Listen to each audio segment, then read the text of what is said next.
وسلام على عباده الذين اصطفى أما بعد أعوذ بالله من الشيطان الرجيم بسم الله الرحمن الرحيم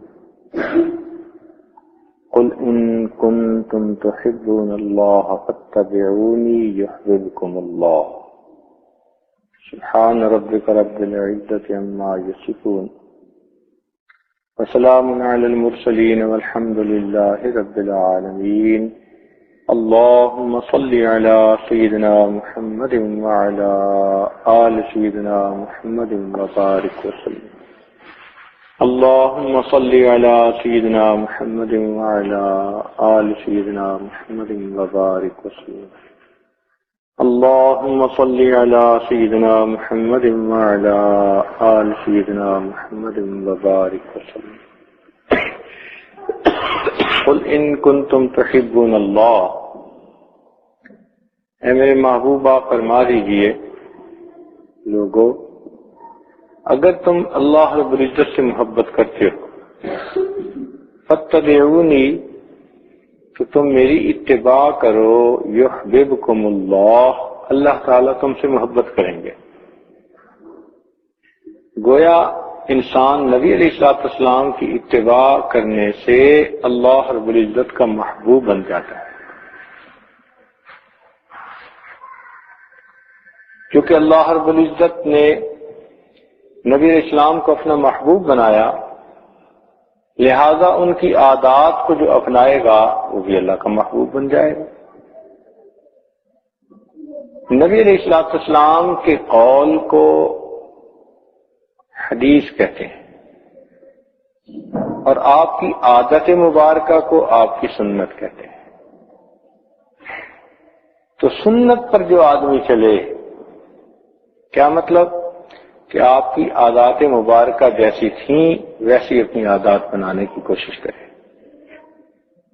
ہر کام اسی طرح کرنے کی کوشش کرے جس طرح سے نبی علیہ السلام نے اس کام کو کیا۔ اس کو اتباع سنت کہتے ہیں، اور اس کی برکت سے اللہ رب العزت بندے کو اپنا محبوب بنا لیتے ہیں، اس کے گناہ معاف فرما دیتے ہیں، اس کے اجر کو بڑھا دیتے ہیں۔ انبیاء کرام دنیا میں آتے ہی اسی لیے ہیں کہ لوگ اپنی زندگی ان کے مطابق ڈھالیں، بنائیں۔ اس کی مثال آپ یوں سمجھیے کہ جیسے ایک آدمی کو کوئی کپڑے کا ڈیزائن پسند ہو اور وہ درزی کو جا کر وہ کپڑا دے کہ بھائی یہ نمونہ ہے اور یہ کپڑا ہے، تم اس کپڑے سے اس نمونے کا مجھے کرتا بنا کر دو۔ اب جب وہ واپس لے گا تو تبھی پسند کرے گا، قبول کرے گا جبکہ اس کا بنا ہوا کپڑا نمونے کے بالکل مطابق ہوگا، اور اگر نمونے کے مطابق نہیں تو وہ غصے ہوگا کہ آپ نے کیوں کام خراب کیا۔ بس یوں ہی سمجھیے کہ اللہ رب العزت نے اپنے محبوب کو دنیا میں نمونے کے طور پر بھیج دیا اور مخلوق کو بتا دیا کہ دیکھو یہ وہ ہستی ہے جس سے میں محبت کرتا ہوں، اب تم بھی اگر چاہتے ہو کہ میری محبت تمہیں حاصل ہو تو تم ان جیسی اپنی زندگی بناؤ۔ لہذا قیامت کے دن اللہ رب العزت ہر بندے کی زندگی کو پرکھیں گے کہ وہ سنت کے مطابق ہے یا نہیں۔ اگر ہوگی تو قابل قبول، اور اگر سنت کے مطابق نہیں ہوگی تو اللہ تعالیٰ اس کو ٹھوکر لگا دے۔ تو لیٹے بیٹھے چلتے پھرتے ہر کام ہم نے نبی اسلام کے طریقے کے مطابق کرنا، حتیٰ کہ ہمارا بیٹھنا، اٹھنا، چلنا پھرنا، بولنا، کھانا پینا، گفتار، رفتار، کردار، ہر چیز سنت کے مطابق ہو جائے، یہ ہماری کیفیت ہو جائے۔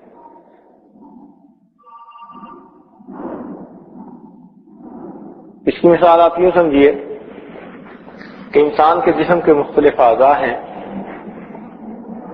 تو عورتیں اپنے جسم کے جس حصے میں جیولری پہن لیتی ہیں وہ سمجھتی ہیں کہ یہ ہمارے جسم کا حصہ خوبصورت بن گیا۔ مثلا انگلیوں میں اگر اس نے رنگ ڈال لی تو سمجھتی ہیں کہ ہماری انگلیاں زیادہ خوبصورت نظر آئیں گی. اگر انہوں نے بازوں میں چوڑیاں لے لی سونے کی تو وہ سمجھتی ہیں کہ اب بازو خوبصورت لگیں گے. گلے میں کوئی ہار ڈال لیا سمجھتی ہیں گلا خوبصورت نظر آئے. اسی طرح کانوں میں کوئی زیور ڈال لیا کان خوبصورت. تو وہ یوں محسوس کرتی ہیں کہ جسم کے جس عضو پر ہم نے زیور سجا لیا وہ عضو زیادہ خوبصورت نظر آئے. بالکل اسی طرح مومن اپنے جسم کے جس عضو پر نبی اسلام کی سنت کو سجا لیتا ہے اس کا وہ عضو اللہ کی نظر میں محبوب بن جاتا ہے.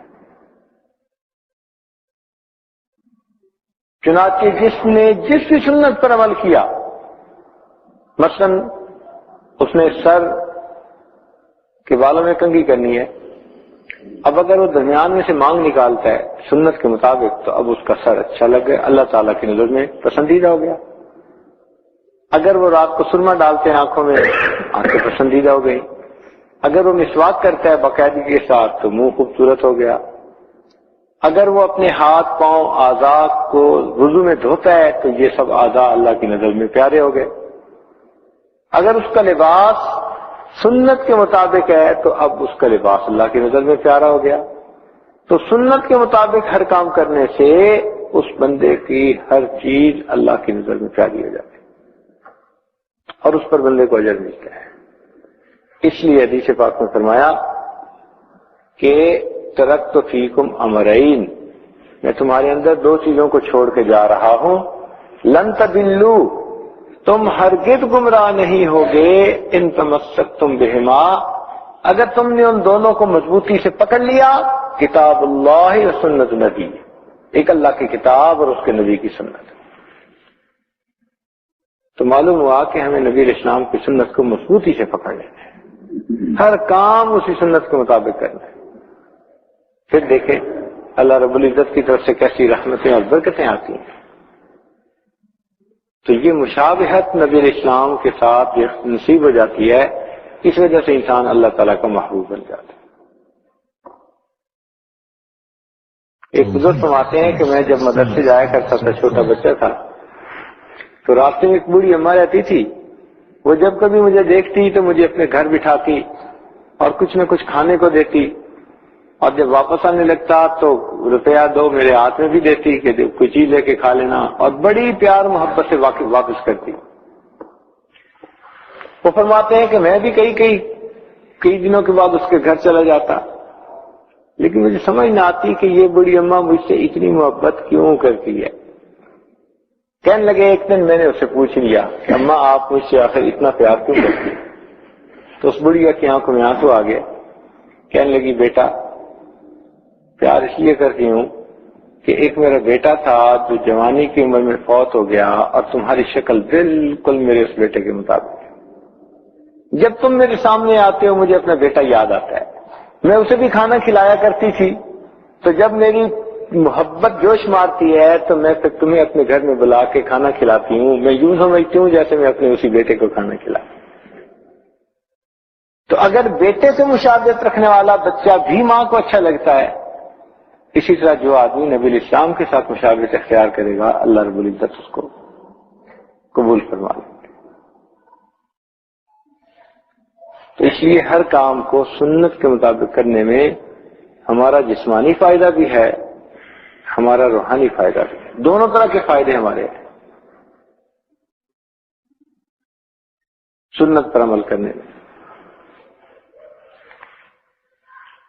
نبی علیہ السلام کی مبارک سنتیں کتابوں میں تفصیل کے ساتھ لکھی ہوئی ہیں، ان سنتوں کو پڑھ کر اپنانے کی ضرورت ہے. پھر دیکھیے قدرت کی طرف سے کیسے رہنمائی ہوتی ہے.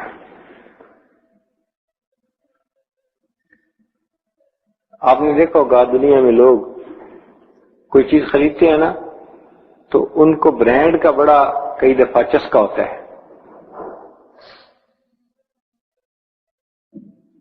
مثال کے طور پر کسی خاص کمپنی کی کوئی چیز پسند ہے تو وہ کہیں گے بس مجھے یہی چاہیے. اس کو کہتے ہیں برانڈ لائلٹی. قیامت کے دن بھی یہی ہوگا. اللہ تعالیٰ فرما دیں گے کہ بس مجھے وہ عمل چاہیے جس پر میرے محبوب کی سنت کی مہر لگی ہوئی ہے، اس کے علاوہ جو عمل ہوگا اللہ تعالیٰ اس کو ٹھوکر لگا دیں گے۔ تو دعا ہے اللہ تعالیٰ ہمیں ہر عمل میں، ہر کام میں سنت نبوی کے مطابق زندگی گزارنے کی توفیق نصیب کرنا۔ اور یہ کام مشکل نہیں ہے، کام بہت آسان ہے، اور اس کی وجہ سے انسان کو دنیا آخرت میں عزتیں ملتی ہیں۔ ہمارا یہ نقشبندیہ سلسلہ، اس کے میں مشائخ کا یہ فرمان ہے کہ انسان اگر محنت کرے اور ساتھ اتباع سنت کو اختیار کرے تو کثرت ذکر سے اور اتباع سنت سے، دو چیزوں سے اللہ تعالیٰ اس کے دل کو جلدی نورانی بنا دیتے ہیں، اس کا دل بہت جلدی نورانی بن جاتا ہے۔ اور حکم یہ دیا کہ من تمسک بسنتی عند فساد امتی فلہ اجر مئۃ شہید، جس نے نبی علیہ السلام کی سنت پر عمل کیا ایسے وقت میں جبکہ وہ سنت چھوڑی جا رہی تھی، اس کو 100 شہیدوں کا اجر اور ثواب عطا کرنا۔ تو ایک ایک سنت کو زندہ کرنے پر 100 شہیدوں کا ثواب ملے گا۔ اسی لیے ہمارے نقشبندیہ سلسلہ میں اتباع سنت پر بہت زور دیتے ہیں۔ اچھا، اب یہ بات ذہن میں رکھیں کہ کچھ کام تو ایسے ہیں کہ جو ہم نے کرنے ہی ہوتے ہیں، مثلا پانی پینا ہے تو بجائے ایک سانس میں پینے کے بہتر نہیں ہے کہ 3 سانس میں سنت کے مطابق پی لیں؟ پانی تو پینا ہی ہے، سنت کے مطابق پی لیں گے تو مفت کا اجر۔ کھانا تو کھانا ہی ہے لیکن سنت کے مطابق دعائیں پڑھ کے کھا لیں گے تو ہمیں اجر۔ تو اس لیے نبی اسلام کی مبارک سنتوں کو ڈھونڈ ڈھونڈ کے اس پر عمل کرنے کی ضرورت ہے۔ تھوڑی دیر کے لیے سب لوگ مراقبہ کر لیجیے۔